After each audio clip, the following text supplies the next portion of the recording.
안녕하십니까? 오늘 우리 네 번째 시간의 말씀을 함께 살피겠습니다. 하나님의 말씀 마태복음 11장 28절에서 30절에 있는 말씀을 함께 보도록 하겠습니다. 수고하고 무거운 짐진 자들아 다 내게로 오라. 내가 너희를 쉬게 하리라. 나는 마음이 온유하고 겸손하니 나의 멍에를 메고 내게 배우라. 그리하면 너희 마음이 쉼을 얻으리니 이는 내 멍에는 쉽고 내 짐은 가벼움이라 하시니라. 아멘. 오늘 성경에서 우리에게 이렇게 초청하십니다. 수고하고 무거운 짐진 자들아. 여기까지는 우리가 자주 들었던 말씀이에요. 근데 이 말씀을 주목해 주십시오. 다 내게로 오랍니다. 여기서 우리는 누군가를 초청할 때 좋아하는 사람을 초청해요. 나한테 잘해주는 사람. 그리고 내가 은혜를 입었다고 생각하는 사람을 갚아주기 위해 초청하지만 오늘 예수님이 초청하시는 이 초청은 부자든 가난하든 예수님을 믿었든 믿지 않았든 여기 보세요. 예수님 믿는 사람만 다 모여라 이렇게 안 하시고요. 수고하고 무거운 짐진 자들아 다 내게로 오라 라고 이야기하고 있습니다. 오늘 이 초청을 하신 우리 하나님께 감사를 드립니다. 그럼 그 사람에게 뭘 주시겠다라고 말했냐면 쉼을 주시겠다 그랬습니다. 여러분 육체적인 쉼은 잘 자든지 비타민을 먹든지 이러면 잘 회복이 돼요. 근데 마음의 쉼은요 이게 잘 회복이 안 됩니다. 회복이 된 듯 싶어도 조금 시간이 지나면 다시 원래대로 돌아가는 것이 이 마음입니다. 그래서 성경은 우리에게 예수님에게만, 누구에게만? 예수님에게만. 그래서 그리하면 너희 마음이 쉼을 얻겠다라고 하며 예수님이 우리의 마음을 온전히 치유해 주시겠다라고 약속하고 계십니다. 자, 이 그림 한번 봐주십시오. 여러분, 쉬는 것이 쉬울까요? 일하는 것이 쉬울까요? 반나절 만에 대답 안 하시기로 결심했습니까? 예? 한번 대답해 주십시오. 쉬는 것이 쉬울까요? 일하는 것이 쉬울까요? 왜 같은 질문인데 이렇게 대답이 다르죠? 제가 이번 설 연휴 때 저희 집이 경상북도 봉화거든요. 봉화 갔다가 서울 갔다가 춘천 들렸다가 이렇게 왔다 갔다 하는데 쉬는 게 아니지. 여러분 어디 쉬러 가면 제 가족하고 2박 3일 여행 갔다 오면 여기 옆에 입술이 터집니다. 우리는 일하는 법은 배웠는데 쉬는 법을 잘 배우지 못했어요. 한번 생각해 보세요. 어떻게 일을 하고 어떻게 열심히 살아라 이런 얘기 많이 들었는데 쉴 때 이렇게 쉬어라 이런 얘기를 잘 못 들어본 거예요. 여러분 마음을 조정한다고 이야기합니까? 마음을 충전한다고 이야기합니까? 한번 볼까요? 마음을 좋게 살자, 즐겁게 살자, 최선을 다하자. 이게 마음을 조정하는 겁니까? 충전하는 겁니까? 우리는 마음을 조정하고 산 거예요. 잘할 수 있다. 이렇게 해보자. 넌 잘하고 있어. 거울 보고 괜히 웃어. 왜 그러냐? 마음을 조정하는 겁니다. 여러분 긍정의 삶 이 단어는 되게 무서운 단어예요. 마음은 긍정이 아닌데 자꾸 긍정적인 것처럼 생각을 자꾸 하래. 그럼 마음이 더 힘들어지는 거거든요. 마음을 충전한다라고 이런 말은요. 한번 들어보십시오. 너 마음 상태가 어떠니? 너는 무엇을 좋아하니? 너는 무엇을 하면 행복하니? 이런 질문 받아본 지 참 오래됐죠. 그냥 그렇게 하래. 그렇게 하면 좋아진대. 우린 그렇게 교육받고 살은 거예요. 진정한 마음의 충전이 우리에게 필요합니다. 마음의 충전을 다른 말로 하면 마음 사랑입니다. 일을 안 한다고 충전을 받는 것이 아니라 마음의 사랑을 받아야 충전이 되는 겁니다. 생각해보면 우리 재림 성도들은 1년에 한 번 있는 장막부흥회를 통해 마음의 많은 위로와 충전을 받았습니다. 그런데 이 코로나로 인해 지난 2년간 물론 하긴 했지만 이 중요한 게 뭐냐면요. 비대면으로 하는 것은 개인적으로 하는 것이기 때문에 잘 충전이 안 돼. 사람은 함께 모여 사는 사회적 동물이기 때문에 한 마음을 갖고 있는 사람이 옆에 있다는 것이 충전이 되는 거예요. 왜 친구들이 옆에 있으면 기분이 좋을까? 보통 사람들하고 만나면 웃을 일이 많이 없어. 근데 마음 통하는 친구하고 이런저런 얘기하다 보면 그냥 좋아. 그냥 하하호호 웃고 그냥 즐거운 거예요. 그것을 성경은 마음 충전이라고 말하고 있습니다. 여러분, 사람이 하루에 스마트폰을 약 110번을 건진대요. 그러니까 이유 없이 만지는 게 그렇게 많은 거야. 전화 안 하는데 그냥 터치. 그냥 볼 거 없는데 그냥 만져. 계속 만지는 거예요. 그런데 세상에는요, 두 가지 재미가 있어요. 빨리 쉽게 얻는 재미가 있고, 시간이 좀 걸리지만 오래도록 갖게 되는 재미가 있어요. 빨리 쉽게 얻는 재미는 휴대폰, 영화, 드라마. 근데 이런 것들은 생각해 보시면 쉽게 잊혀집니다. 여러분 1년 전에 본 드라마 아직도 감동적으로 우와 이런 감동 드라마 있어요? 드라마는 볼 때 좋은데 지나면 금방 잊혀져요. 그러나 반면에 쉽게 얻어지지 않지만 한 번 맛을 보면 깊은 재미가 있는 것은 농사, 공부, 그중에 성경 공부, 기도, 이런 것들은 그 맛을 느끼는데 시간이 좀 걸리지만 아주 깊은 재미와 감동을 우리에게 줍니다. 여러분 여기 뭐라고 쓰여 있습니까? 한글 못 읽으세요? 여기 뭐라고 쓰여 있어요? 아니 제가 뭐 영어로 읽으라고도 안 했는데 왜 긴장들을 하시고 그래요? 한번 읽어주세요 했는데 아무도 안 읽어서 깜짝 놀랐어요. 영어만 있나? 직원외 출입 금지. 저는 일요일 날 오전에 항상 아이들과 함께 도서관을 가요.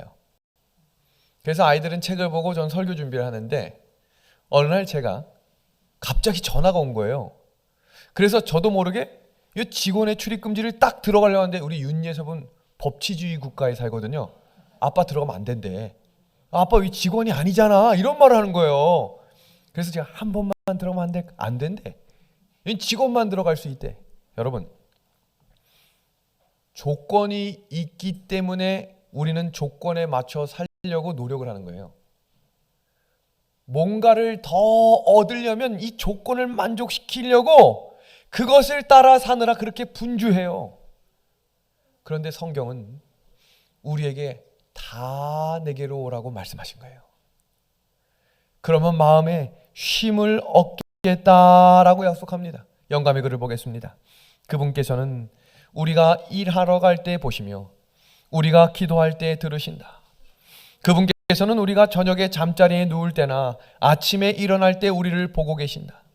그분은 부자가 그의 저택에서 언제 연회를 베푸시는지 아신다.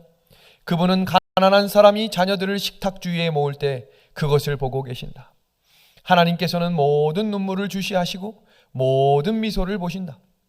만일 우리가 하나님께서 관심을 가지고 계신다는 것을 믿는다면 우리는 불필요한 걱정을 하지 않게 될 것이다.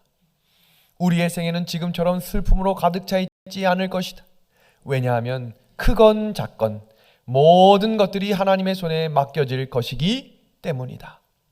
그분은 수많은 걱정거리들 때문에 당혹해 하시거나 그 중압감에 의해 압도당하는 분이 아니시다.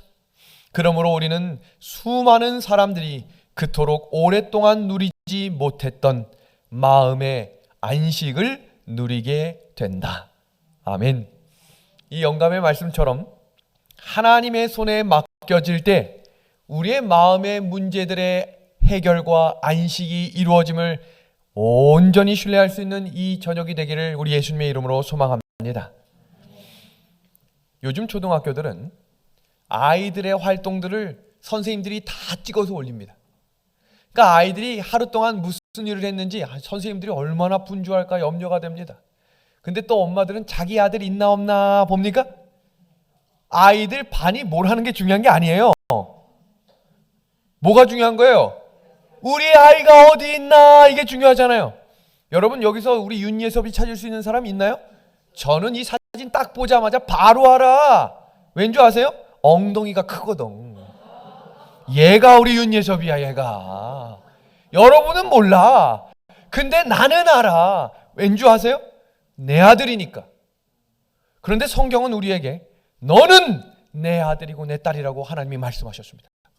이게 얼마나 귀한 말씀인지를 기억하셔야 돼요. 왜 하나님께서 우리의 일거수일투족을 아는가? 제가 여기 왔지만 벌써 우리 예섭이 태섭이가 2번씩 통화했어요. 예섭이는 제가 뭐 먹는지 관심이 많아. 먹는 걸 좋아하거든. 제가 예전에 백투에덴에 1박 2일을 데리고 갔는데 우리 앉아 계신 분들이 깜짝 놀랐어요. 밥을 3그릇 먹었거든. 우리 선우만한데 밥을 3그릇 먹고 야채를 엄청 좋아해요. 내가 야채 나왔어 그랬더니 우리 첫째는 첫째는 그거 싸울 수 있어? 둘째 싸울 수 있어? 이런 얘기예요. 제가 이렇게 관심과 애정이 있는 건 하나예요. 내 아들이니까 잘 자랄 수 있도록 보호해주고 싶고 도와주고 싶으니까. 성경에 사도 바울이 내 아들아 라고 불리우는 한 사람이 있는데 그 사람은 바로 디모데라는 사람입니다. 오늘 설교 말씀의 주제 벌써 10분이 지났으니까 벌써 기억이 잘 안 나실 수 있어요. 내 아들아 내 딸아 너는 이렇게 살아라. 우리가 누구니까? 아들과 딸이니까 예수님께서 오늘 우리에게 어떻게 살으라고 이야기하시는지를 주목해서 보셔야 합니다. 이 영적인 아들인 디모데에게 사도 바울이 기록을 하는 책 이름이 바로 디모데 전후서입니다. 아들아 너는 이렇게 살아라. 그런데 이 디모데 전후서는 사도 바울이 기록한 신약 성경 중에 가장 마지막에 쓴 책입니다. 그러니까 무슨 책이에요? 유언의 말씀이에요. 아들아 내가 널 이렇게 사랑하고 너 이렇게 살아가야 해 라는 말입니다. 여러분 제가 태섭이 예섭이에게 지금도 반복해서 하는 한 문장이 있어요. 결혼은 꼭 신앙하는 여자와 해야 한다. 9살인데 애들이 지금 주문처럼 외워요. 결혼은 신앙하는 여자와 결혼해야 한다. 제가 거기에 하나 더 가르쳤어요. 신실히 신앙하는 여인과 결혼하거라. 저는 인생에 있어서 가장 중요한 시작점이 결혼이라고 생각해요. 같은 신앙관을 가지고 함께 믿음을 가지고 제가 지금 여기 윤우나 선우한테 결혼은 믿는 사람이랑 해. 그럼 저 사람이 왜 저러지? 이럴 거 아니에요. 근데 제 아이들에게는 설명을 했어요. 왜 그것이 행복한 일이고 왜 그것이 너의 인생을 책임질 수 있는 중요한 일인지를 가르쳐 주니까 이제 친구들한테 뭐라 하는 줄 알아요? 너 결혼은 믿는 사람이랑 해라. 뭐? 이 아이의 마음속에 하나씩 하나씩 심겨지는 거예요. 그러니까 성경이라고 하는 말씀이 여기로 들어갔다 여기로 빠지는 것 같지만 콩나물이 왜 자랍니까? 물이 줄줄 빠지지만 자라는 거예요. 하나님께서 우리에게 매일매일 부어주시는 은혜의 말씀들로 채우십시오. 성경 말씀 디모데후서 2장 1절에서 7절입니다. 내 아들아 그러므로 너는 그리스도 예수 안에 있는 은혜 가운데서 강하고 또 내가 많은 증인 앞에서 내게 들은 바 충성된 사람들에게 부탁하라. 여러분 주목하실 것은 여기 노란색 글씨들이 사도 바울이 아들로 불리웠던 디모데에게 너는 이렇게 살아야 한다라고 하는 세 단어입니다. 첫 번째, 그리스도 예수의 좋은 병사가 되라. 두 번째, 너는 경기하는 자가 되라. 세 번째, 너는 수고하는 농부가 되어야 한다. 여러분 시험 나오면 이건 100% 나오는 거예요. 걱정하지 마실 것은 시험이 없어. 근데 제가 들어보니까 오늘 각 소그룹에서 오늘 말씀 뭐 들었나 물어본대. 그건 시험은 아니지만 어쨌든 기억은 해야 되잖아. 그러니까 요 셋 중에 하나는 기억하고 가셔. 또 저녁 먹다 까먹을 수 있으니까 손바닥에 적어. 제가 이렇게 얘기하는 이유는 제가 초신자 성경 연구를 하면서 항상 그 주에 들었던 말씀들, 읽었던 말씀들을 물어보니까 그분들이 긴장을 해가지고 얼마나 설교 노트를 잘 적는지 몰라. 그랬더니 끝나고 뭐라는 줄 알아요? 목사님 설교를 못 들었어요. 이거 쓰느라고. 이렇게 얘기를 하는 거예요. 그래서 제가 설교가 녹화가 되니까 걱정하지 마십시오. 이렇게 말씀을 드렸는데요. 무언가 하나를 얻어내고 기억하려고 하는 그 준비도 중요한 일입니다. 자, 그럼 한 번씩 같이 읽어봅시다. 노란 글씨만 시작. 그리스도 예수의 좋은 병사. 두 번째, 시작. 경기하는 자. 세 번째, 수고하는 농부. 그럼 이렇게만 들으면 이해가 잘 안 되니까 오늘 요 내용을 하나씩 의미를 해석해 보겠습니다. 첫 번째, 붉은 밑줄입니다. 너희가 이런 사람이 되는 것보다 더 중요한 것이 있대요. 그게 이 붉은색 밑줄입니다. 같이 읽어보겠습니다. 너는, 시작. 너는 그리스도 예수 안에 있는 은혜 가운데. 그 말씀을 제가 이렇게 크게 한번 써봤습니다. 다시 한번 큰 목소리로 읽습니다. 너는, 시작. 너는 그리스도 예수 안에 있는 은혜 가운데서 뭐하라? 그래야 수고하는 농부가 되겠다는 거예요. 그래야 경계하는 자가 될 수 있다는 얘기예요. 그래야 하나님의 좋은 병사가 될 수 있대요. 뭐 해야? 예수 안에 은혜로 강해져야 한대요. 여러분 이번 기간 은혜 받고 계십니까? 조금 받고 계시네. 은혜 받고 계십니까? 이게 억지로 받는 것 같아. 은혜는 마음을 넓게 여는 사람에게 줍니다. 시편 82편 10절에 내 입을 크게 열라 내가 채우겠다라는 말씀이 있어요. 여러분 새 둥지에 새가 5마리 아기 새가 있어요. 그럼 어미 새가 그 먹이를 가져와서 누구한테 제일 먼저 줄까요? 입 크게 벌린 아이한테 먼저 준대. 은혜도 입 크게 벌린 사람이 먼저 많이 받는 거예요. 근데 이 성령의 은혜는 이 마음의 그릇 속에 뭐가 담겨 있으면 섞일 수가 없어. 여러분 짬뽕 좋아요? 짜장면 좋아요? 그럼 가끔 짬짜면 좋아요? 이런 분이 있거든요. 마음은 섞일 수가 없어요. 그래서 두 마음을 품은 자들아 마음을 하나님과 가까이 하라라고 한 말씀은 하나님은 죄가 있는 곳에 들어올 수가 없어. 그래서 술을 마시면 성령이 없는 거야. 그래서 성경 말씀에 술 취하지 말라라는 말과 성령에 충만하란 말이 같이 나오는 거예요. 우리의 삶 속에 하나님이 원하지 않는 일을 하고 있으면 하나님이 그곳에 같이 못해요. 그러니까 우리의 마음의 준비에 미움이 가득하면 은혜를 못 받는 거야. 그러니까 마음이 굳어진 마음이 되는 거예요. 우리 오전에 배웠죠. 예수를 바라보라. 굳어진 마음이 부드러워질 것이며 두려운 마음이 평안하게 될 것이다. 마음이 바뀌는 거예요. 같이 있을 수가 없는 겁니다. 여러분 그러면 너는 예수 안에서 은혜 안에 강하라 라고 말했던 사도 바울은 어떤 인생을 살았을까요? 한번 보겠습니다. 여러분 사도 바울에 대한 이 겉모습에 대한 기록이 이렇게 나와요. 그는 체구가 작고 대머리였으며 다리가 휘었고 미간이 아주 좁고 크고 길었으며 그러니까 메브리코였다는 거예요. 메브리코. 그 다음 다리는 오다리. 정말로 사람들의 눈엔 볼품이 없었지만 이 다음 이어지는 문장 한번 봐주십시오. 같이 한번 읽어주시면 시작. 은혜가 충만했다. 사도 바울의 가장 큰 힘은 보이는 것이 아니라 예수님의 은혜였습니다. 여러분이 가진 가장 큰 힘이 여러분이 가지고 있는 그 어떤 재능이나 돈이나 명예가 아니라 예수님의 은혜가 되기를 우리 예수님의 이름으로 소망합니다. 고린도후서 12장 9절에 나에게 이르시기를 내 은혜가 내게 족하도다. 여러분 사도 바울 의인인가요? 성경에 당대의 의인이라고 그랬잖아요. 그래서 당대의 의인의 기도는 하나님이 더 기뻐 받으신다 그랬거든요. 사도 바울이 기도했어요. 하나님 나의 몸에 이런 질병이 있어요. 이것만 좀 제거해 주십시오. 예수님이 들어주세요? 안 들어주세요?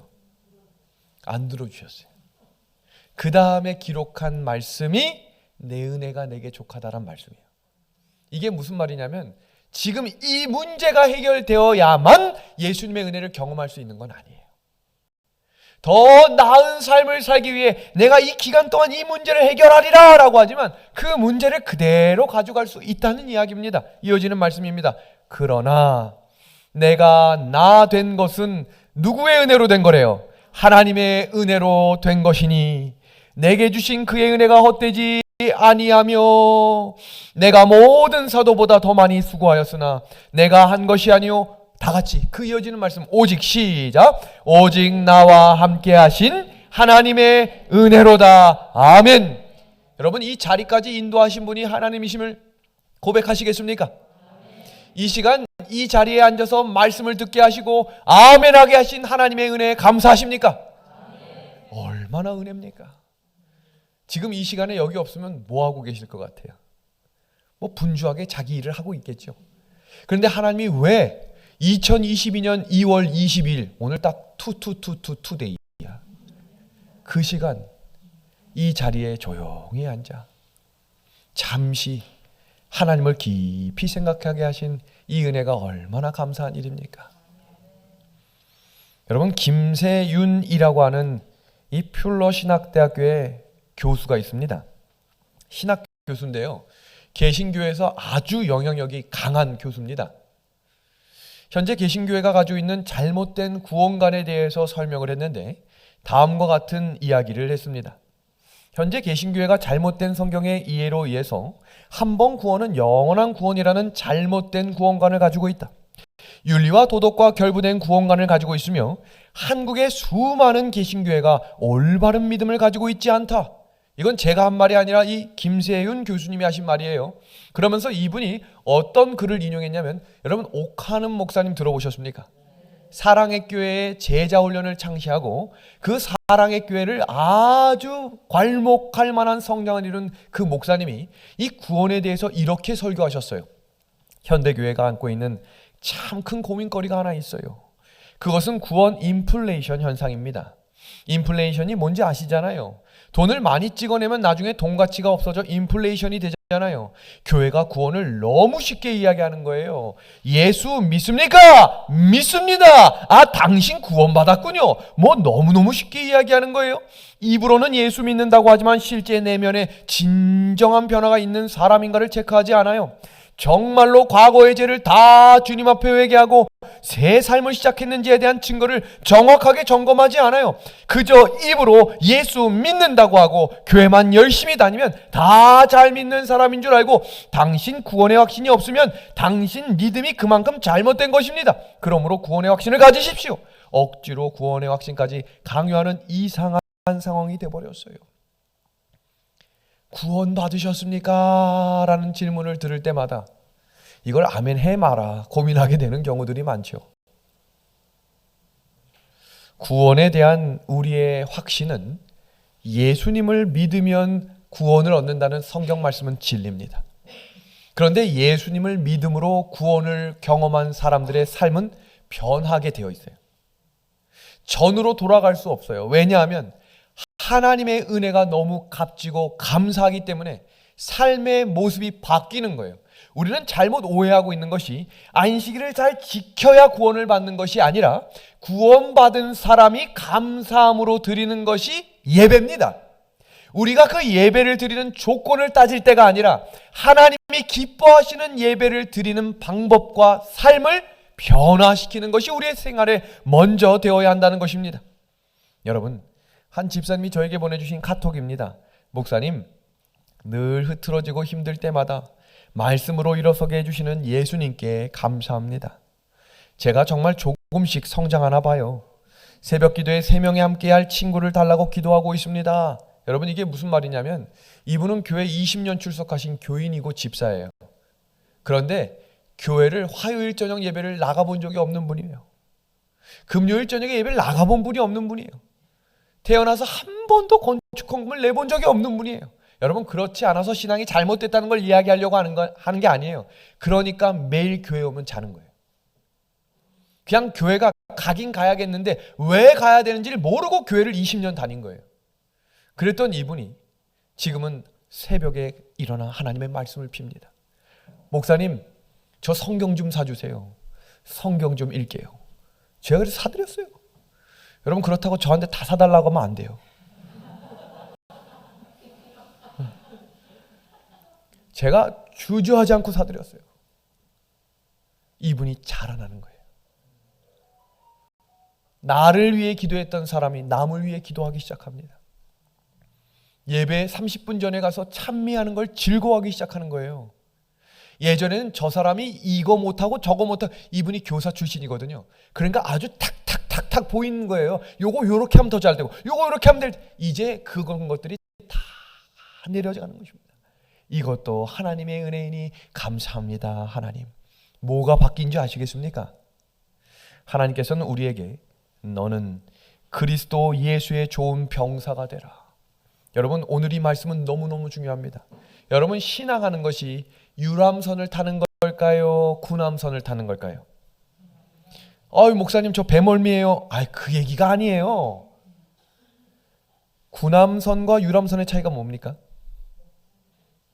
유람선은 자기가 하고 싶은 거 하면 돼. 가서 잠을 자든 바람을 맞든 타이타닉을 따라하든 자기 마음대로 해야 돼. 근데 군함선은 명령을 따라 움직이는 배예요. 그래서 순종이란 걸 배워야 돼. 근데 신앙은요, 여기 보세요. 너희는 예수 그리스도의 뭐가 되라? 그냥 병사 말고 무슨 병사? 이게 왜 중요할까? 지금부터 하나씩 설명합니다. 디모데후서 3장 2장 3절 4절입니다. 너는 그리스도 예수의 좋은 병사로, 여기 다음 나오는 문장 보세요. 나와 함께 뭘 받으라? 고난을 받으라. 병사로 복무하는 자가 생활에 얽매이는 자 하나도 없나니 이는 병사로 모집한 자를 기쁘게 하려 함이니라. 여러분, 여기 그리스도의 좋은 병사들이 가신 첫 번째 명령은 예수와 함께 고난을 받으라 라고 말했습니다. 이 원어의 뜻이 뭔가? 고난을 견디라 라고 말합니다. 그러니까 좋은 병사들은 무엇이 오는 것을 준비해야 된다는 거예요. 고난이 온다는 것을 기억하고 준비해야 되는 것입니다. 성경에 고난을 받으라 라고 하는 단어가 총 4번 나오는데, 한 번은 야고보서, 한 번은, 이 3번은 모두 다 디모데 전후서에 나옵니다. 사도 바울이 마지막 유언으로 기록한 말씀은 내 아들아, 내 딸아, 그리스도 예수의 좋은 병사로 고난을 견딜 수 있는 사람이 되어달라고 이야기하고 있는 것입니다. 여러분, 군대를 가면, 제가 육군훈련소 23연대 분대장 출신입니다. 조교 들어보셨습니까? 빨간 모자 쓰고 차렷 열중 샷. 너무 잘 안 어울린다라고 하는 분들이 있지만, 잘 어울려요? 잘 어울렸으면 제가 군대에 남아있겠지 지금 여기 서 있겠습니까? 훈련병들이 제일 처음 들어오면 가장 먼저 보급품을 줍니다. 사회에서 입던 모든 옷들, 속옷까지 다 벗어요. 그 다음에 모든 옷을 다 군대에서 주는 군용품으로 싹 바꿉니다. 근데 이 사회에서 막 나가던 사람들도 군대 와서 3일이면 싹 변해요. 왜 그런 줄 아십니까? 먹는 것, 입는 것, 말하는 것을 모두 교정해 주기 때문이에요. 다니엘 빌리지에 오셔서 시간이 지나면서 변화되는 것을 느낄 겁니다. 여러분, 지금 여기서 내가 오늘 저녁 뭐 먹을까 고민하는 분 계십니까? 우리 태섭이가 제일 잘하는 질문 뭔 줄 알아요? 엄마, 점심 뭐야? 시간 조금만 있다면 엄마, 저녁은 뭐 먹어? 빌리지에 데려와야 돼. 걱정 없게. 여러분, 군대도요, 식단이 다 짜져 있어서 오늘 저녁에 뭐 먹지? 이런 고민 안 해요. 내 바지가 빵꾸가 났네? 이런 고민 안 해요. 군 보급품이 계속 주거든. 물 어둠을 먹을까 고민 안 해. 왠지 아세요? 다 채워주는 대로 살아가는 거예요. 그렇게 살아가는 거예요. 뭘 먹고 뭘 입을지 염려하지 말라고 하신 말씀이 이 뜻이에요. 내가 너가 먹을 것을 입혀주고 먹여주겠다 약속하십니다. 우리 어제 저녁 배웠죠?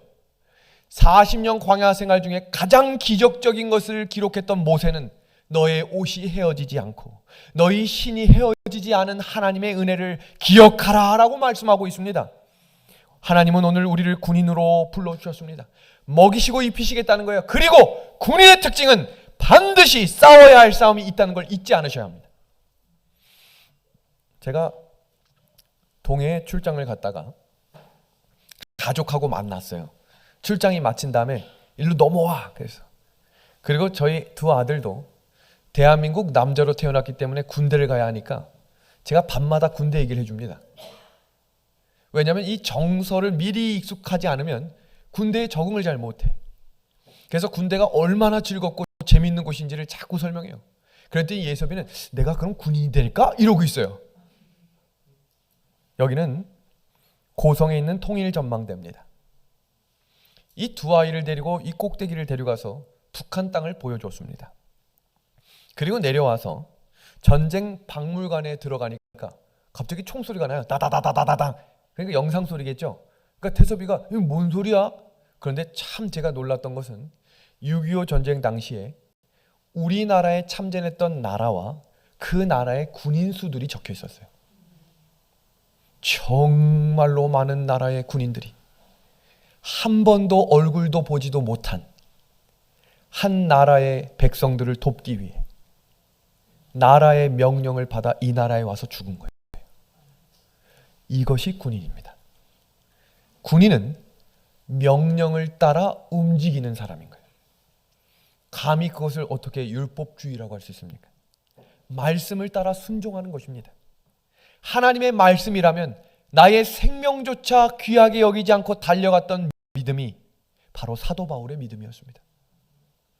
그때 이렇게 쓰여져 있었어요. 그 전쟁 박물관에 우리 국민은 단 한 번도 만난 적이 없는 국민들과 전혀 알지도 못했던 나라를 지키라는 부름에 응한 조국의 아들과 딸들에게 경의를 표합니다.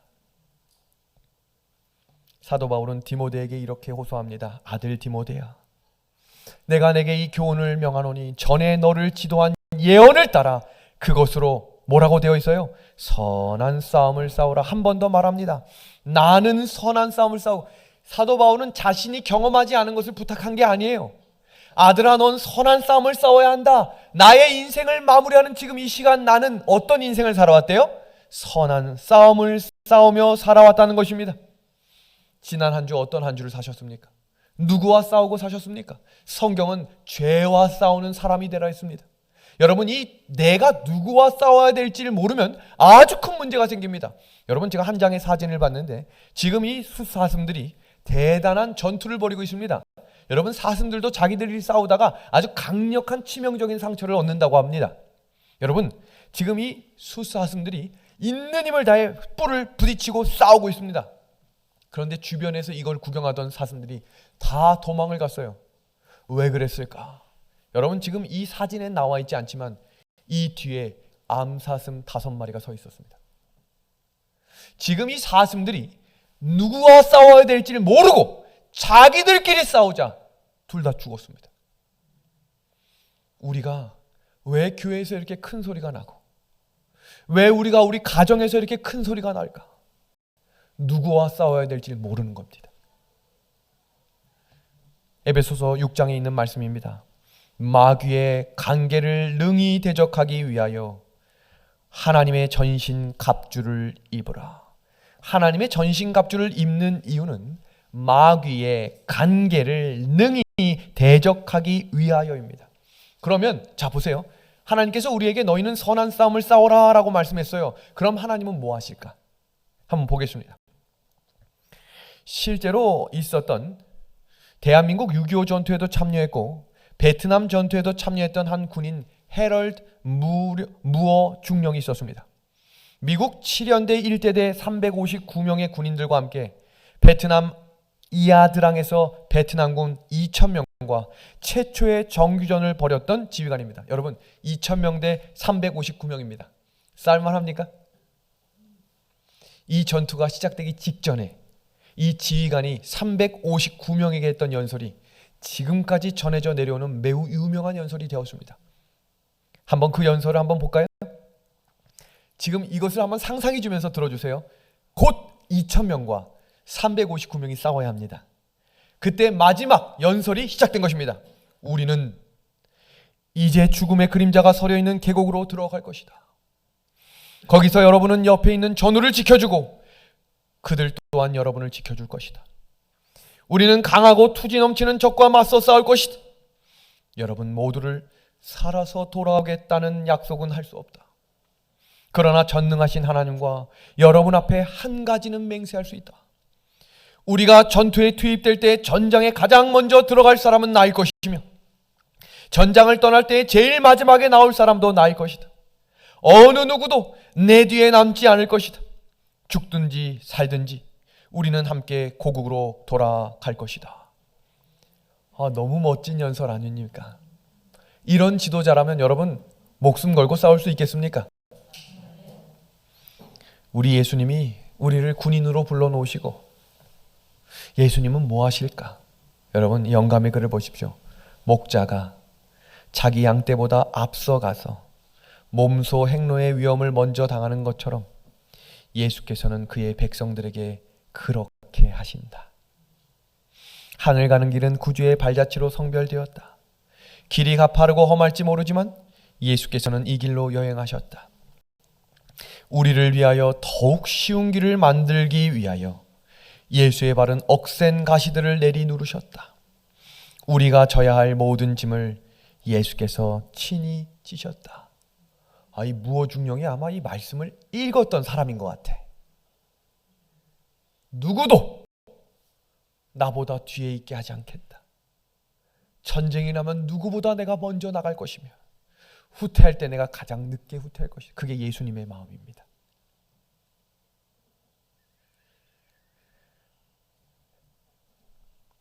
무엇이 우리를 군인 정신을 잃게 만들까? 군대에 있으면 세상에 욕심을 부리지 않아요. 왜냐하면 다 공급되기 때문이거든요. 세상적인 소유에 대한 사랑은 영혼을 얽매이게 하고 우리가 하나님께 가는 것을 막는다. 그래서 성경은 우리에게 세상의 것에 너무 마음을 두면 안 된다고 말합니다. 그런즉 너희는 먼저 그의 나라와 그의 의를 구하라. 그리하면 이 모든 것을 너희에게 더하시리라. 그러므로 내일 일을 위하여 염려하지 말라. 내일 일은 내일이 염려할 것이요 한날의 괴로움은 그날로 족하니라. 아멘. 여러분, 미국 야구에서 최고의 인지도와 인기를 자랑하는 한 구단이 있는데 거기는 바로 뉴욕 양키즈입니다. 뉴욕 양키즈는요, 메이저리그에서 유일하게 월드시리즈를 40회 이상 진출했고 27회 우승한 아주 대단한 명문팀입니다. 이 뉴욕 양키즈에 에룬이라고 하는 감독이 부임한 이후에 아주 더 좋은 성적을 내고 그 해에 그 경기를 우승하며 다음과 같은 인터뷰 기사가 났습니다. 여러분, 야구라는 경기를 잘 모르시는 분도 저를 보시면 이제 이해를 좀 도와드릴게요. 야구라는 경기가 보세요. 타석에 서서 공이 던져지면 안타를 칩니다. 그럼 그 사람은 1루로 뛰어가요. 근데 이 사람은 절대 혼자서 홈으로 못 와요. 반드시 누군가가 또 안타를 쳐줘야 돌아오는 거예요. 자, 여기서 수비를 하겠습니다. 제가 몰랐던 인터뷰 기사를 보고 말씀드리는 거예요. 뉴욕이라고 하는 팀이 왜 잘할 수밖에 없는가? 여러분, 안타를 치면요, 대부분 우리는 영상물을 볼 때 2루 쪽으로 가면 2루 선수만 뛰는 줄 알잖아요. 이 안에 있는 9명의 선수가 그 공 좌우로 다 같이 뜁니다. 그게 무슨 말이냐면 혹시 이 선수가 실수해도 그것을 잡아줄 수 있도록 그것을 옆에서 다 커버를 해주는 겁니다. 이것이 바로 신앙입니다. 신앙은 혼자 하는 게 아니에요.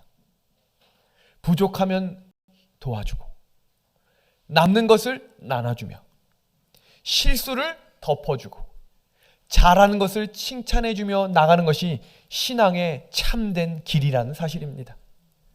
여러분, 이곳에서 예배드리는 게 왜 은혜가 되는 줄 아세요? 지금 이곳에는 모두가 은혜를 받고 싶어서 앉아있어. 모두가 하나님을 만나고 싶은 거야. 그런데 교회는요, 알곡과 가라지가 같이 있겠다 했거든. 그러니까 같은 모습을 갖고 앉아있는데 다른 마음을 품고 있으니 하나가 될 수 없는 것입니다. 그런 교회를 향해 하나님이 이렇게 말씀하셨어요. 너희는 예수 그리스도 안에서 좋은 뭐가 되라? 병사가 되라. 병사는 절대로 혼자 싸울 수 없는 존재입니다. 함께 해야 합니다. 그대가 손수 그대의 목에 걸어놓은 근심과 세속적 염려의 명예를 벗으라. 우리의 염려를 다 주께 맡겨버리고 우리는 하나님 안에서 안식과 평화를 찾을 수 있다. 왜냐하면 하나님께서 우리를 돌보시기 때문이다. 두 번째입니다. 너는 경기하는 자가 되라 라고 말했는데 뭐대로 경기하래요? 법대로입니다. 성경 말씀 디모데후서 2장 5절입니다. 경기하는 자가 뭐대로 경기하지 않으면, 법대로 경기하지 않으면 승리자의 관을 얻지 못할 것이다. 여기 관은 사도 바울 당시 그레코로망 시대의 월계관, 고대 면류관, 오늘날로 말하면 금메달이에요. 반드시 운동선수에게 요구되는 삶이 있는데 법대로 경기하라는 것입니다. 여러분, 여기서 얼마 전에 우리 이 베이징 동계올림픽이 끝났을 때 중국의 가장 많은 악플들과 러시아의 계속 공격적인 발언이 있었던 이유 기억하시죠? 편파 판정입니다. 약물 복용입니다. 왜 그럴까요? 아무리 금메달을 따도 그 사람들은 박수를 못 받아요. 여러분, 이 그림을 한번 봐주실래요? 역대 전적 올림픽에서 도핑으로 적발돼 올림픽 메달을 박탈당한 선수들의 명단입니다. 근데 여기에 있는 명단 중에 아주 유명한 선수들이 많아요. 여러분, 한번 예를 들어 볼까요? 벤 존슨 기억하시죠? 1988년 서울 올림픽에서 칼 루이스를 이기고 금메달을 땄지만 금메달을 곧 박탈당했어요. 약물 복용 때문이에요. 법을 어긴 겁니다. 여기 암스트롱이라고 하는 아주 유명한 선수도 금메달을 얼마나 많이 땄는지 몰라요. 다 박탈당했어요. 여기에 보이시는 프로야구 선수들이 모두 다 명예전당에 오를 만한 선수들이지만 못 올랐어요. 왜냐하면 법을 어겼기 때문입니다. 여러분, 그거 혹시 아세요? 성경 66권 중에 장절 1189장절이 있잖아요. 근데 이 내용들이 하나님께서 직접 손으로 쓰신 딱 하나가 있어요. 그게 뭔지 아십니까? 십계명이에요. 왜 다른 것은 다 제자들이나 사도들이나 선지자들에게 기록하라고 허락하셨는데 왜 하나님의 율법만은 하나님께서 직접 쓰셨을까요? 변할 수 없는 하나님의 말씀이기 때문입니다. 절대로 변할 수 없는 하나님의 계명이기 때문입니다. 하늘 가는 여정에 안전하도록 보호하는 울타리를 주셨다. 그것을 율법이라고 부르고 그 중심에 십계명이 있다. 우리에게 주신 하나님의 계명은 우리를 향한 하나님의 사랑의 표현이다. 여러분, 우리 요한복음 14장 15절의 말씀 다 같이 한번 읽어주시겠습니까? 너희가 시작. 너희가 나를 사랑하면 나의 계명을 지키리라. 여기 보세요. 이 영어 성경으로 되어 있는데 이 노란색 단어만 제가 읽어드릴게요. will keep. 이 말은 무슨 뜻이냐면 you must 이게 아니에요. 반드시 그렇게 해라 이게 아니고요. 그것을 지켜나가야 한다라고 소개하고 있는 것입니다. 여러분, 지금 전 세계적으로 애완견을 키우는 가정들이 정말 많이 늘고 있는 거 아시죠? 미국 길거리에 방치된 개똥이 연간 1000만 톤이랍니다. 그러니까 공동체 아파트 콘도에 사는 사람들이 애완견을 많이 갖고 있는데 고소되는 분쟁거리 중에 하나가 개똥 때문이래요. 이거 니네 똥이잖아. 아니야, 니 똥이야. 똥 때문에 싸운대요. 그래서 이 똥 문제를 해결하려고 회사가 하나 세워졌대요. 그 회사의 이름이 바이오팻이라고 하는 회사입니다.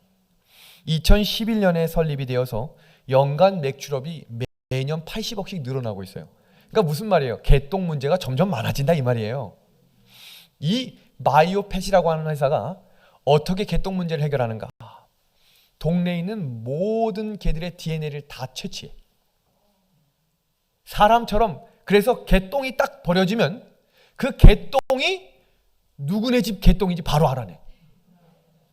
그러니까 처음엔 이거를 사람들이 의심을 하다가 실제로 한 분쟁이 나는 곳에 이 바이오팻 회사를 불러가지고 그 동네의 개들의 모든 DNA를 등록시켰어.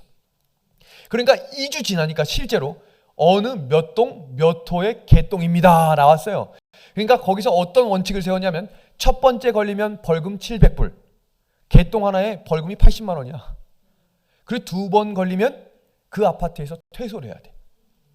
그랬더니 그 아파트의 개똥이 싹 사라졌어. 여러분 이 글을 한번 보십시오. 한 아파트 대표가 다음과 같은 글을 냈습니다. 우리 커뮤니티는 34,000평 규모의 402채의 콘도가 있고 100마리의 개가 있다. 개똥 치우는 가장 큰 골칫더리. 5년 전 이 서비스를 도입했는데 즉각적이고 굉장했다. 5명의 개 주인들이 벌금을 물었다는 소문이 퍼지면서 개똥이 사라졌다. 대단하죠? 여러분, 근데 이 법은요, 벌금이 무섭고 이 아파트에서 나가면 안 되니까 지키는 법인 거예요. 그런데 하나님의 법은 그것이 아니에요. 하나님의 법을 우리에게 주신 이유와 목적을 신명기에 분명하고 명확하게 말씀하셨습니다. 내가 같이 읽어봅시다. 시작. 내가 오늘 내 행복을 위하여 내게 명하는 여호와의 명령과 규례를 지킬 것이 아니냐? 무슨 말이에요? 이 명령 잘 지켜야 구원받아. 이 말 안 했어요. 이 명령 잘 지켜야 네가 건강해. 이런 말 안 하셨어요. 뭐라고 말씀하셨어요? 네가 행복할 거야. 이것이 너를 지켜주는 울타리야. 여러분, 예섭이가 제 잔소리를 들을 때 귀를 막아요. 이거 뭐 하는 거예요? 듣고 싶지 않다는 거예요. 근데 제가 예섭이한테 하는 말은 몇 개 없어요. 예섭아, 로션 잘 발라야 돼. 얼굴이 갈라졌잖아. 예섭아, 너 귀에 마스크를 얼마나 잘 쓰는지 몰라요. 집에 나갔다면 안 벗어. 그 귀 여기가 다 헐었어요. 진물이 날 정도로. 그래, 거기서 약을 발라주겠다는. 제가 지금 하는 말이 잔소리처럼 들립니까? 이 아이를 정말 사랑하는 아버지의 마음 같습니까? 근데 그 아이가 그걸 몰라. 우리도 예수님의 마음을 잘 몰라. 듣고 싶은 건 아멘. 좀 이상한 거는 몰라. 여러분, 다니엘서에 기록된 다니엘의 세 친구와 다니엘의 믿음을 보시면 왜 이 사람들이 금신상에 절 안 하는 줄 아세요? 10계명의 첫 번째, 두 번째 계명이 나 외에 다른 신에게 절하지 말라는 하나님의 법을 지킨 거예요. 그 일 하나 때문에 목숨을 건 거예요. 왜 다니엘이 30일 동안 기도하지 말라는 그 원칙에 순종하지 않았는 줄 아세요? 하나님의 법과 반대되는 법이었기 때문인 거예요. 여러분, 이 다니엘서 1장 6장에 나오는 이 계명을 지키는 신앙을 왜 중요한지 아십니까? 다니엘 6장 그 다음에 바로 작은 뿔이 나타나서 10계명을 바꿔버려요. 하나님의 계명을 변개시켰다고요. 무슨 싸움인지 아시겠어요? 마지막의 싸움은 계명을 놓고 싸우게 되겠다 그랬어요. 그래서 요한계시록에 다음과 같은 말씀을 우리에게 권면하고 있습니다. 주목해서 보십시오. 요한계시록은 계명을 회복하는 자가 마지막 때의 하나님의 백성 남은 자손이라고 말합니다. 여기 보십시오. 용이 여자에게 분노하여 돌아가 그 여자의 남은 자손 곧 하나님의 계명을 지키는 사람들하고 뭐 하겠다고 되어 있어요? 싸우겠다 그랬어요. 우리는 이 말씀을 잊어서는 안 되겠습니다. 남은 무리라고 하는 사람들의 매우 중요한 첫 번째 특징은 하나님의 계명을 목숨처럼 여기는 사람들이에요. 그리고 두 번째는 예언에 비친 하나님의 성령의 역사하심을 그 말씀을 기억하고 따라가는 사람들을 성경은 내 사람이다, 내 아들이다, 내 딸이다 라고 말씀해주고 계시다는 것입니다. 여러분, 이 말씀을 주목해 주십시오. 내가 주의 법을 어찌 그리 사랑하는지요. 우리 이어지는 주의 법을 우리 구절 같이 한번 읽어주시겠습니까? 노란 글씨 큰 목소리로 읽겠습니다. 시작. 주의 법을 사랑하는 자에게는 큰 평안이 있으니 이어지는 말씀 제가 읽습니다. 그들에게 장애물이 없으리이다. 하나님의 약속의 말씀을 우리 꼭 기억하면 좋겠습니다. 여러분, 세 번째는 너는 수고하는 농부가 되라 라고 말했습니다. 이제 거의 설교 막바지인데 첫 번째 뭐였습니까? 무슨 용사? 무슨 좋은 용사? 그리스도 예수 안에 좋은 병사. 두 번째, 방금 전에 배운 거죠? 경기하는 자인데 뭐대로? 법대로 경계하는 자. 세 번째는 바로 수고하는 농부입니다. 성경 말씀입니다. 수고하는 농부가 곡식을 먼저 받는 것이 마땅하니라. 내가 말하는 것을 생각해보라. 주께서 범사에 내게 총명을 주시리라. 여러분, 농부에게 가장 필요한 것이 뭘까 한번 제가 예를 들어 볼 테니까 선택해 주세요. 첫 번째 실력, 두 번째 노련미, 세 번째 성실함. 뭘 것 같으세요? 어떤 분이 이 세 개 다 필요하대. 맞아요. 그런데 농부는 기다릴 줄 알아야 돼. 여러분, 씨를 딱 뿌리면 다음날 올라옵니까? 나무 이렇게 갖다가 심어 놓으면 그 다음날 나무가 울창하게 피든가요? 모든 것은 기다림이 필요해요. 농부에게 가장 중요한 것은 인내입니다.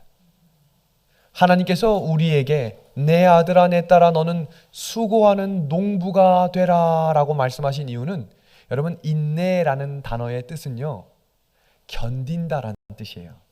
이 견딘다라는 뜻의 의미가 뭐냐면 그 자리를 떠나지 않는다라는 뜻이에요.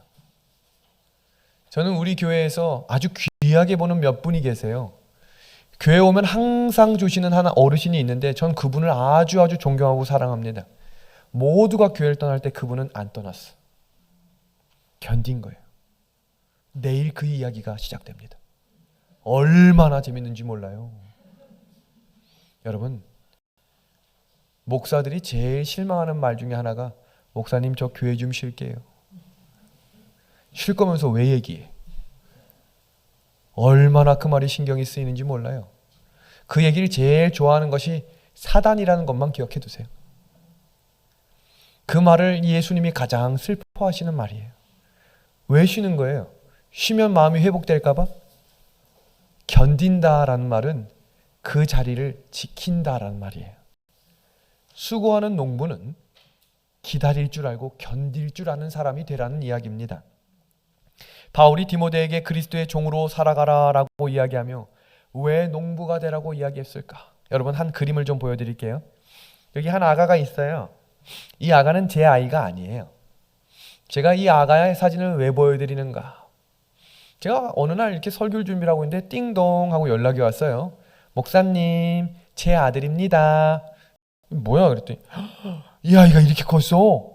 저하고 청년활동을 같이 했던 친구가 그 당시에 이제 19살에서 20살이 됐던 친구인데 시간이 벌써 10여 년이 지나서 결혼을 하고 아이를 낳은 거예요.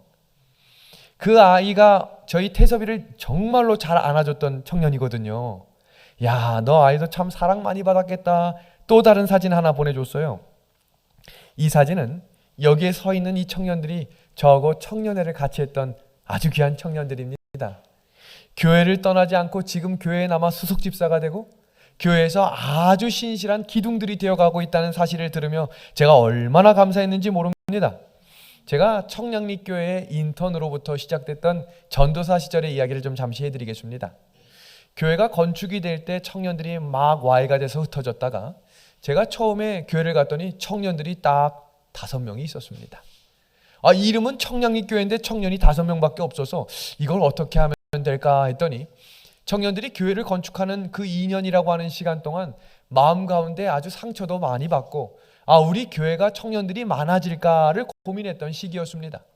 그런데 제가 설교를 작게 하는 것 같아요? 크게 하는 것 같아요? 뭐 잘하고 못하고를 떠나서 일단 열정적으로 하는 것 같아요? 그냥 흘러가는 대로 하는 것 같아요? 아주 그냥 전 5명 있어도 그렇게 설교해요. 여러분! 그랬더니 귀 아프대.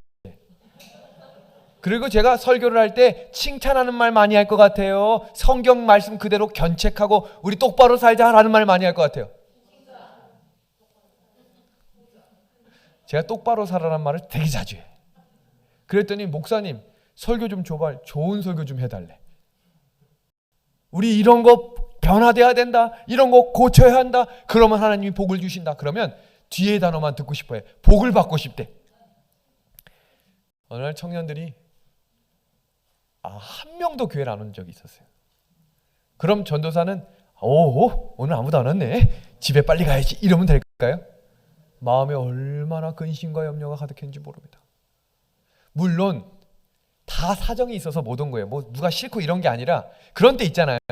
특별한 모임이 있든지 가족의 중요한 사정이 있든지 그런 모임이 한 번에 모인 날이 있었던 거예요. 그런데도 제 마음 가운데 아픔과 슬픔은 잊혀질 수가 없어요. 묵묵히 그 자리에서 7시간 넘는 시간 동안 혼자 있었어요. 오후 3시부터. 근데 한 청년이 우리 목사님이 혼자 있다는 소문을 듣고 찾아온 겁니다. 아, 목사님 왜 여기 있어요? 오늘 이렇게 사람 없으면 그냥 가족하고 잠깐 시간을 보내든지 들어가시면 되잖아요. 근데 저도 모르게 눈물을 흘렸어요. 뚝. 왜 눈물이 났는지 몰라. 그냥 눈물이 났어요. 왜냐하면 이 청년들이 온전한 안식일을 보내지 못하고 있다는 사실 때문이었어요. 그러니까 제가 진심으로 사랑을 한 거예요. 그냥 단순한 관계가 아니라 정말 사랑한 거예요. 그 눈물이 소문이 났네. 그 다음 주에 오라고 안 했는데 다 왔어. 그러더니 목사님 이 교회 잘 될까요 안 될까요? 청년들이 물밀듯이 몰려오기 시작했어요. 그러니까 또 얼마나 치고받고 싸우는지 난리도 아니야.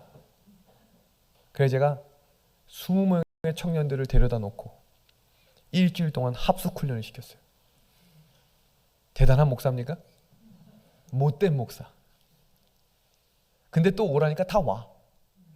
대학생 말고 직장인들. 여러분 직장인들에게 한 교회에서 일주일 동안 숙박을 하면서 함께 합숙하겠다 하면 지금 할 청년들이 있을까요? 무대뽀 정신이에요 진짜. 첫날 입이 얼마나 나왔는지 몰라요. 지금 목사님 우리가 이렇게 바빠 죽겠는데. 바쁘죠. 왜냐하면 그 당시 다 인턴들 혹은 회사에 갓 들어갔으니 얼마나 눈치 보고 바쁘겠어요. 뭐 과장급이 있겠습니까? 30살 초반인데 다. 그 청년들이 하루하루 시간이 지나면서 변화되기 시작하는 거예요. 같이 먹고 같이 이야기하고 돌아와서 기도하고 말씀 보고 서로 싸우던 청년들끼리 서로 손을 잡아주고 함께 부둥켜 안고 울어주던 그 청년들이 지금 한 명도 교회를 떠나지 않고 이 교회의 주인이 된 것입니다. 여러분 그 당시에 저에게 이렇게까지 해야 되겠냐라고 하는 분들도 계셨어요. 제가 일주일 동안 거기 있었으면 집에 못 간 거예요. 그때 우리 태섭이가 갓 태어난 지 얼마 안 됐을 때 그렇게 씨를 뿌리면 하나님이 자라나게 하십니다. 눈에 보이지 않아요. 잘 자라지 않는 것 같고 야 이렇게 해서 뭐가 될까 싶지만 하나님은 우리에게 먹이고 입히시는 분이십니다. 여러분 이 남자가 지금 어딜 가고 있을까요? 사막에 여러분 사막에 나무 한 그루 심으면 변화 있을까요 없을까요? 있긴 뭐가 있어. 그런데 이 사람은 아무도 시키지 않았는데 매일매일 나무 한 그루씩 심었어요. 그러자 어떤 일이 일어났을까요? 그 장면을 같이 보겠습니다.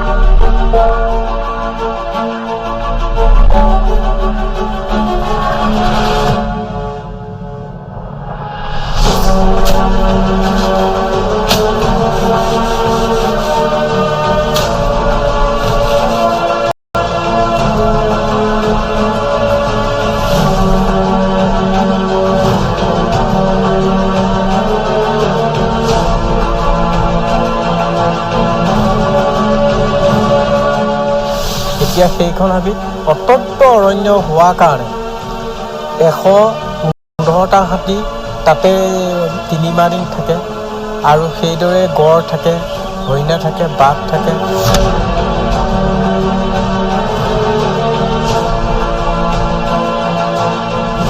হেৰিয়াল গছ গছনিবোৰ ডাঙৰ হ'বলৈ ধৰি লাহে লাহে ডাঙৰ হ'লে তেতিয়া ৰক্ষণাবেক্ষণটো অকলে দিব নোৱাৰি, মানুহৰ পৰাই দিব নোৱাৰি। কাৰণ মানুহেতো ডাঙৰ হৈ গ'লে এইটো কাটিব, ব্যৱসায়মুখী হ'ব, ব্যৱসায়মুখী লৈ গছবোৰ আকৌ মুকলি কৰি দিব, তেতিয়া এই সাপবিলাক নিৰাপত্তা নহ'ব। গছ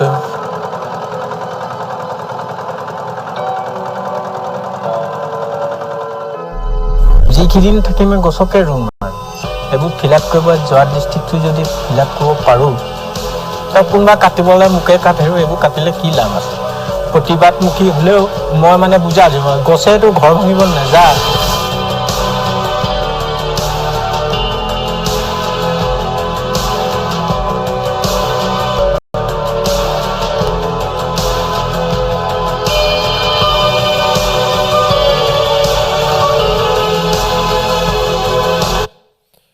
이 사람이 하루 나무를 심을 때 주변에서 미쳤다고 했어요. 왜 정신 나간 일을 그렇게 하느냐? 여러분, 지금은 가장 아름다운 섬으로 변했습니다. 한 사람이 그렇게 중요한 거예요. 하나님은 수많은 사람들을 통해 일하시는 분이 아니라 준비된 한 사람을 통해 하나님의 일을 완성하시는 분이십니다. 오늘 말씀을 정리하면서 수고하는 농부가 된다는 것은 거름을 줄 알아야 하고, 씨를 뿌려야 하며, 물도 주어야 하고, 잡초도 뽑아야 합니다. 그때 열매가 맺혀지는 것입니다. 그 열매를 성령의 열매라고 부르는 것입니다. 총정리합니다. 아들과 딸아, 너는 이렇게 살아가라. 그리스도의 좋은 예수의 병사가 되어라. 두 번째, 법대로 경기하는 자가 되어라. 수고하는 농부가 되어라. 이 세 가지는 반드시 예수 안에 있는 은혜 가운데 강할 때 맺혀질 수 있는 것입니다. 오늘 우리에게 이 말씀을 주신 하나님께 감사하며 이 저녁 하나님의 좋은 병사들, 수고하는 농부들이 되시기를 우리 예수님의 이름으로 소망하며 오늘 말씀을 마치겠습니다.